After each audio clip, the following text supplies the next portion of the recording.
മന്ത്രി ഉദ്ഘാടനം ചെയ്യാനൊരുങ്ങിയ റോഡ് നാട്ടുകാരുടെ നേതൃത്വത്തിൽ ഉദ്ഘാടനം ചെയ്യാൻ ശ്രമം. കാഞ്ഞിരപ്പുഴ ചിറക്കൽപ്പടി റോഡിന്റെ ജനകീയ ഉദ്ഘാടന ചടങ്ങ് സംഘർഷത്തിൽ കലാശിച്ചു.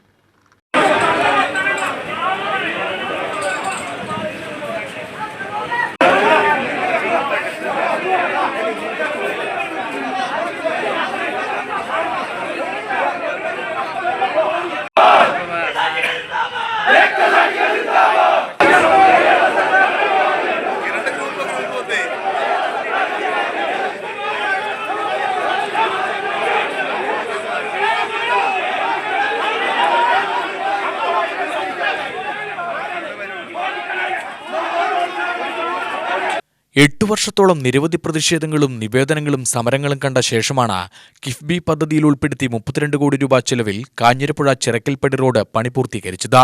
റോഡിന്റെ പണി പൂർത്തീകരണത്തിന് കക്ഷി രാഷ്ട്രീയ ഭേദമന്യേ ജനകീയ സമിതി പ്രവർത്തകർ ഇടപെട്ടിരുന്നു. പണി പൂർത്തീകരിച്ച റോഡ് പൊതുമരാമത്ത് വകുപ്പ് മന്ത്രി മുഹമ്മദ് റിയാസ് ഉദ്ഘാടനം ചെയ്യാനിരിക്കെയാണ് ഞായറാഴ്ച വൈകുന്നേരം ജനകീയ ഉദ്ഘാടന പ്രഖ്യാപനവുമായി ജനകീയ സമിതി രംഗത്തെത്തിയത്. ജനകീയ ഉദ്ഘാടനം നടക്കുന്നതിന് മുന്നോടിയായി സിപിഎമ്മിന്റെ നേതൃത്വത്തിൽ സ്ഥലത്തേക്ക് റോഡ് ഉദ്ഘാടന വിളംബര ജാഥ നടത്തി. ജാഥയിൽ പങ്കെടുത്തവർ ജനകീയ സമിതി പ്രവർത്തകർക്ക് നേരെ എത്തുകയായിരുന്നു.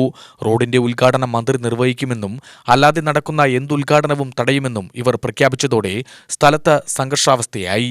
ജനകീയ സമിതി പ്രവർത്തകർക്ക് നേരെ ജാഥയായി എത്തിയ പ്രവർത്തകർ ഭീഷണി ഉയർത്തി. പോലീസ് ഇടപെട്ടാണ് സംഘർഷാവസ്ഥ ഒഴിവാക്കിയത്. അപ്പോഴാണ് ഇവിടെ ചില സാമൂഹ്യ ദ്രോഹികൾ ഈ റോഡ് പണി തടസ്സപ്പെടുത്തുന്നതിന് വേണ്ടി അവസാന നിമിഷം ഹൈക്കോടതിയെ സമീപിച്ച ആളുകളാണ്. അവരാണ് ഇവിടെ റോഡ് വികസന സമിതി എന്ന പേരിൽ നടക്കുന്നത്. കഴിഞ്ഞ 5 വർഷക്കാലമായി ഈ റോഡ് പണിയെ എങ്ങനെ ഇല്ലാതാക്കാമെന്നതിൻ്റെ പരീക്ഷണമാണ് എന്നതിനുള്ള പരിപാടിയാണ് അവർ നടത്തിക്കൊണ്ടിരുന്നത്. അപ്പോൾ അവസാനം ബഹുമാനപ്പെട്ട ഹൈക്കോടതി ഇടപെട്ടു.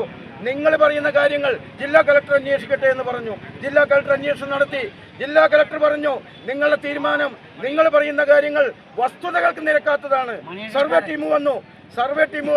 3 സർവേ ടീം ഇവിടെ വന്നു. ആ 3 സർവേ ടീം നടത്തിയതും തെറ്റാണെന്ന് ഇവർ പ്രചരിപ്പിച്ചു. അവസാനം ജില്ലാ സർവേ സൂപ്രണ്ടിന്റെ നേതൃത്വത്തിൽ ഈ കാഞ്ഞിര സിറ്റി മുഴുവൻ സർവേ നടത്തി. ഒരു കയ്യേറ്റവും കണ്ടെത്താൻ പറ്റിയില്ല. അവസാനം ഇവർ പറയാണ് 74 കയ്യേറ്റങ്ങളുണ്ടെന്ന്. ആ 74 കയ്യേറ്റങ്ങളുണ്ട്, അത് ഒഴിപ്പിക്കാനെന്ന് പറഞ്ഞ് ഇവർ ഈ നാട്ടിൽ നിന്ന് മുഴുവൻ പണം പിരിച്ചു. ആ പണം പിരിച്ച് പുട്ടടിച്ച് തിന്നുന്ന ആളുകളാണ്. അത് മുഴുവൻ കളവായി പിരിച്ച് അത് പോക്കറ്റിലാക്കിയ വീരന്മാരാണ് ഇനി നാട്ടുകാരുടെ മുമ്പ് പിടിച്ചു നിൽക്കാൻ വേണ്ടി ഇപ്പൊ പുതിയ അഭ്യാസവുമായി ഇറങ്ങിയിട്ടുള്ളത്. UTV news, Palakkad.